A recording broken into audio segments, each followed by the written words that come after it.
The South China Sea was calm that night. The horizon seemed to blur into the sky, waves gently rolling in silence. Then, suddenly, the quiet was shattered by a sharp, commanding voice over the radio. "American warship, you have entered the waters of the People's Republic of China. Leave the area immediately." It wasn't just a message. It was an ultimatum on board the U.S. Navy destroyer. However, no one flinched. The crew continued their mission with disciplined calm, holding the planned course exactly as briefed. Minutes later, silhouettes appeared on the starboard side. Fast, gray shapes cutting the water with deliberate precision. Chinese warships were closing in, leaving long, even wakes behind them. Every movement was a statement. You are not welcome here, and we are in control. This was no routine patrol. Whenever ships of two powerful nations come so close in disputed waters, the encounter is never just about presence. It's a test of patience, of nerve, of will. The American destroyer was operating near Scarborough Shoal, a cluster of reefs that had become one of the most contested flashpoints of the modern era. To Beijing, it was part of its so-called nine-dash line, a sweeping claim that cuts across most of the South China Sea. To Washington, it was international waters, a place where freedom of navigation was guaranteed under international law. Here was the crux of the confrontation. Both sides were convinced they were right. Both had powerful navies to back their words. And both were prepared to show they would not back down. Scarborough is more than a name on a map. It's a nerve center of global tension. Technically, it lies inside the Philippines' exclusive economic zone, just 120 nautical miles from its coast. And in 2016, an international tribunal in The Hague ruled decisively that no reef in this region grants extended maritime claims, effectively dismissing China's sweeping map as illegal. But Beijing plays by a different set of rules. For Chinese officials, historical rights outweigh rulings from international judges. Acting on that belief, China established permanent patrol routes, blocked Filipino fishermen from the waters, and stationed warships to enforce control. What was once a quiet reef became a forward outpost of power projection. So when an American destroyer sailed into the area, the question wasn't simply who was trespassing. The real question was, who was challenging whom? To understand why two great powers nearly collided at Scarborough Shoal, you have to step back into the complicated world of maritime law and power politics. The legal framework. According to the United Nations Convention on the Law of the Sea UNCLOS, every coastal state has a right to claim a territorial sea up to 12 nautical miles from its baseline, plus an exclusive economic zone EEZ, stretching up to 200 nautical miles. Within the EEZ, the state controls fishing, resources, and economic activities, but foreign ships, including military vessels, still enjoy the rite of passage. Scarborough Shoal lies just 120 nautical miles from the Philippines, squarely within Manila's EEZ. That should make it Philippine territory under UNCLOS. In 2016, an international tribunal at The Hague confirmed this, ruling decisively against China's expansive nine-dash line map, which claimed almost the entire South China Sea as Beijing's historic waters. The court said flatly, China's claims have no legal basis. China's position.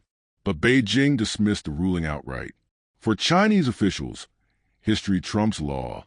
They argue that centuries of fishing activity and ancient maps prove sovereignty over reefs and shoals far from the Chinese mainland. Using this narrative, China deployed Coast Guard ships, constructed artificial islands, and stationed military patrols, turning disputed rocks and reefs into fortified outposts. At Scarborough, this meant pushing out Filipino fishermen and replacing them with Chinese gunboats. What had once been a quiet fishing ground became a heavily patrolled, militarized flashpoint. Why it matters to the U.S. For Washington, the issue is larger than a reef. The United States doesn't take sides in sovereignty disputes, but it does insist on freedom of navigation. If China can unilaterally claim control over vast stretches of open ocean and force ships to leave, it sets a dangerous precedent, one that threatens global trade routes and international law itself. About 1/3 of global shipping passes through the South China Sea. For the U.S., allowing China's claims to stand unchallenged would mean conceding control of one of the world's most important maritime highways. Why Scarborough became a symbol. Unlike artificial islands built by China, Scarborough is a natural reef, a symbol of the tribunal's ruling. Every time an American destroyer sails near it, Washington is reminding the world that international law still applies. And every time Chinese warships shadow or challenge that destroyer, Beijing is signaling that their version of history, not the tribunal, decides reality. That is why the encounter wasn't just about one patrol. It was about two world powers broadcasting two opposing messages in the same place at the same time, with warships only a few hundred meters apart. The night was humid, the sea calm, but the atmosphere on deck was electric. Through binoculars, sailors on the American destroyer could see the silhouettes of Chinese warships closing in. Their navigation lights cut the darkness like the eyes of predators circling their prey. On the radio, the warnings grew sharper, the tone unmistakably hostile. U.S. Navy vessel, you are in Chinese waters. Turn around immediately or you will bear responsibility for the consequences. The response from the destroyer's bridge was calm, rehearsed, and resolute. This is a United States warship conducting lawful operations in international waters, consistent with international law. We will continue our transit.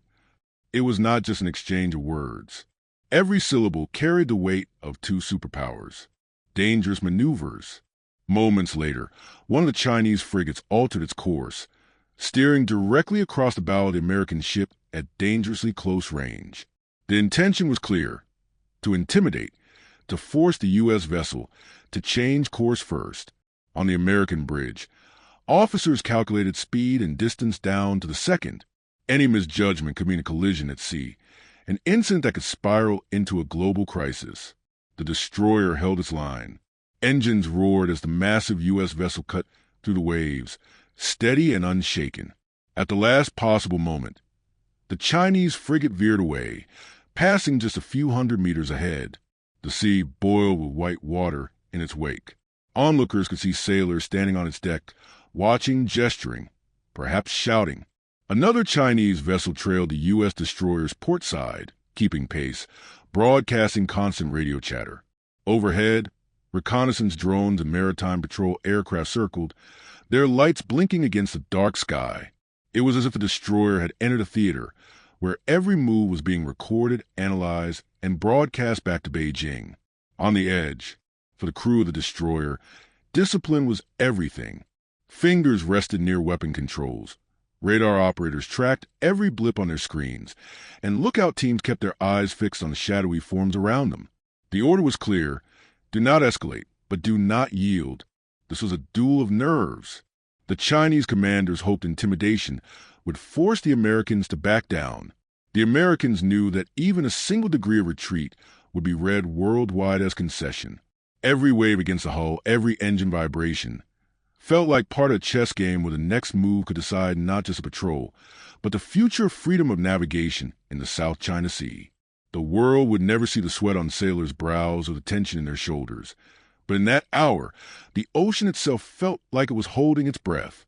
When the two warships finally separated and the immediate danger had passed, the clash quickly shifted from the sea to the world stage. Cameras on board both sides had recorded every maneuver, every warning call, every near collision. Within hours, footage began circulating on news channels and social media. The images told a story that words could not. A Chinese warship cutting across the bow of an American destroyer, the two vessels separated by only a sliver of ocean. Beijing's narrative. In China, state-controlled media wasted no time. Evening broadcasts praised the heroic actions of the People's Liberation Army Navy, framing the incident as a proud defense of Chinese sovereignty. Anchors repeated the same line. The U.S. destroyer had violated China's waters, and Chinese commanders had escorted it out. Maps flashed on television screens showing the 9-dash line, reinforcing Beijing's historical claims. For domestic audiences, the message was clear. China was strong, vigilant, and unafraid to confront the world's most powerful navy. But privately, officials in Beijing were more cautious. The maneuver had been risky. A collision, even accidental, could have triggered a military crisis far beyond China's control. Diplomats quietly prepared statements emphasizing restraint, reminding international partners that China sought peace but would not compromise sovereignty. Washington's response. In Washington, the tone was the opposite. Pentagon officials released their own footage, showing a U.S. destroyer holding steady while the Chinese frigate made the aggressive maneuver. The Department of Defense condemned the act as unsafe and unprofessional, stressing that American forces have been conducting lawful operations in international waters. At the State Department, spokespeople repeated a familiar line. The United States will continue to fly, sail, and operate wherever international law allows. Behind closed doors, officials debated how far to push the response. On one hand, overreacting risked escalating tensions with Beijing at a delicate moment in U.S.-China relations. On the other, failing to respond forcefully risked signaling weakness, something Washington could not afford in a region where allies like the Philippines, Japan, and Vietnam look to America for reassurance. The global reaction. Around the world, the incident sent ripples through capitals. In Manila, Filipino officials expressed support for the U.S. patrol, pointing again to the 2016 tribunal ruling that dismissed China's sweeping claims. In Tokyo and Canberra, leaders condemned Beijing's actions, warning that reckless maneuvers endangered not just American sailors, but stability of the entire region. Even European governments, usually cautious on South China Sea issues, issued statements urging respect for international law. Global media framed the confrontation as part of a larger pattern, evidence that China's assertiveness at sea was pushing the boundaries of acceptable behavior. Analysts warned that one wrong move, one miscalculation, could spark a conflict neither side wanted but both might be drawn into. The power of images. Perhaps the most lasting impact came not from the official statements, but from the viral clips that raced across the internet. For ordinary people around the world, the image of two warships, one Chinese, one American, passing within heart-stopping distance became the symbol of a broader truth. The South China Sea had become the most dangerous body of water on Earth.